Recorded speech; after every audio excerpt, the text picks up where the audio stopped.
ఇది ఒక యథార్థ సంఘటన. ఇది 2012 సంవత్సరంలో జరిగిన సంఘటన. రండి కథను పూర్తిగా విందాం. కాశీ నగరంలోని భూగర్భ వారాహి అమ్మవారి ఆలయంను ఇద్దరు ముస్లింలు చూసి అక్కడ ఉన్న పండితుని దగ్గరకు వెళ్లి ఇలా అన్నారు. ఏమండి పూజారి గారు, మీకు కొంచెమైనా బుద్ధి ఉందా? పందిని చూస్తేనే మేము అసహించుకుంటాము. దానిని దూరంగా పారిపోతాము.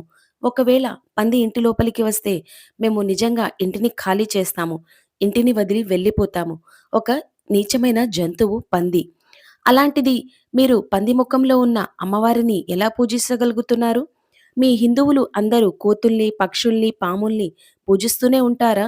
అని ముస్లింలు యువకులిద్దరు పూజారి గారిని అడిగారు. ఇలా ఆ ఇద్దరు ముస్లిమ్స్‌లు నోటికొచ్చినట్టు మాట్లాడుతుంటే పూజారి గారు ఇలా అన్నారు. చూడండి, మీకు మా ధర్మం గురించి తెలియదు. ఇక్కడ ఉన్న వారాహి అమ్మవారు చాలా శక్తివంతమైన దేవత. అమ్మవారి గురించి ఇలా తప్పుగా మాట్లాడకండి. ఇక్కడ వారాహి అమ్మవారు ఉగ్ర స్వరూపంతో ఉంటుంది అని చెప్పారు. అమ్మవారికి కోపం వస్తే తట్టుకోలేము. కాబట్టి మీరు అలా మాట్లాడడం చాలా తప్పు అని ఆ పూజారి గారు చెప్పారు. దానికి ఈ ఇద్దరూ నవ్వుకుంటూ వెటకారంగా, అంత శక్తివంతమైన దేవత ఈ అమ్మవారా? ఈ వారాహి దేవత అని అంటారా? అప్పుడు ఆ పండితులు, ఈ అమ్మ కాశీనగరం అంతా తిరుగుతూ ప్రజలను రక్షిస్తూ ఉంటుంది. ఆహా! నిజంగా అమ్మవారు కాశీనగరం అంతా తిరుగుతూ ఉంటుందా అని ఆ ఇద్దరు ముస్లింలు హేళన చేస్తూ ఉన్నారు. పూజారి గారు, అవును, తిరుగుతుంది. దీని గురించి మీకు తెలియదు అని ఆ పూజారి చెప్పి గుడి మూసేసి వెళ్ళిపోతాడు. తరువాత ఈ ఇద్దరు ముస్లింలు ఆ వారాహి అమ్మవారు నిజంగానే కాశీ నగరం మొత్తం అర్ధరాత్రి తిరుగుతుందా? మనం కూడా చూద్దాం. ఎలా ఈ దేవత కాశీనగరం తిరుగుతుందో అని ఆలయం దగ్గరే ఎదురు చూస్తూ ఉంటారు. ఆ తర్వాత ఈ ఇద్దరు ముస్లింలు, ఆ పండితుడు మనకు లేనిపోని కథలన్నీ చెప్పి మనల్ని మోసం చేసినాడు. ఏది ఏమైనా ఆ దేవతను ఈరోజు చూడాల్సిందే అని అహంకారంతో మాట్లాడుకుంటూ ఉన్నారు.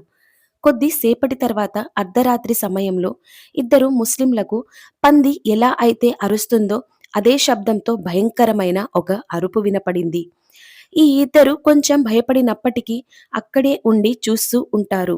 ఆ ఇద్దరు ఆ ఇద్దరిలో ఒక అతను, నాకు చాలా భయంగా ఉంది. మనం ఇక్కడ ఉండడం అంత మంచిది కాదు అని అనిపిస్తుంది. ఇక్కడి నుండి వెళ్ళిపోదాం అని అంటాడు. ఏంటి, ఇంత చిన్న అరుపుకే భయపడుతున్నావా? అయినా మనకు ఆ అల్లా ఉన్నాడు కదా! నువ్వు ఎందుకు భయపడుతున్నావు? ఇక్కడ ఉన్న రహస్యమేమో ముందు మనం దాన్ని కనిపెట్టాలి. అది తెలుసుకొని వెళ్ళిపోదాం అని అంటాడు. పక్కన ఉన్న వ్యక్తి, నిజంగా ఆ వారాహి దేవత వస్తే ఎలా? మనం వెళ్ళిపోదాం అని అంటాడు. ఇంకొకడు వినకుండగా, నువ్వు ఆగు అని తన చెప్పు కాలితో ఆ దేవాలయం గోడను ఎగిరి తంతాడు. అలా ఆ ముస్లిం వ్యక్తి తన కాలితో దేవాలయాన్ని తన్నిన వెంటనే లోపల ఉన్న వారాహి అమ్మవారు ఉగ్ర రూపంతో ఆ ఇద్దరు ముస్లింలకు దర్శనమిచ్చింది.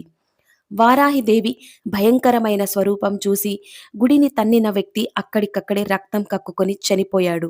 దీంతో ఇంకొక ముస్లిం అమ్మవారి ఉగ్రరూపం చూసి మూర్ఛపోతాడు. ఆ తరువాత అమ్మవారు వెంటనే అక్కడి నుండి వెళ్ళిపోయింది. తెల్లవారితే తరువాత కొంతమంది వ్యక్తులు అక్కడికి వచ్చి ఆ ఇద్దరు వ్యక్తులను ముఖం మీద నీళ్లు చల్లి లేపుతారు. అందులో ఒక వ్యక్తి చనిపోయి ఉంటాడు. మూర్ఛపోయిన వ్యక్తి లేచి వణుకుతూ నత్తి నత్తిగా మాట్లాడుతూ, రాత్రి ఇక్కడ పంది మొఖంతో ఒక దేవతను చూశాము అని చెప్తూనే నోటి నుండి రక్తం కక్కుకొని చనిపోతాడు. ముస్లింలే కాదు, దేవుళ్ళ మీద నమ్మకం లేని వారంతా ఇలాగే చేస్తూ ఉంటారు. నమ్మకం లేకపోతే వదిలేయండి. కానీ అహంకారంతో ఇష్టమొచ్చినట్టు మాట్లాడితే అది వారికే తిరిగి తగులుతుందని గుర్తుపెట్టుకొని మాట్లాడండి. వారాహి అమ్మవారి గురించి ఇలాంటి మంచి మంచి వీడియోస్‌తో మళ్ళీ మీ ముందుకుంటాను. Thanks for watching. నచ్చితే లైక్ చేసి, షేర్ చేసి, కామెంట్ చేసేయండి.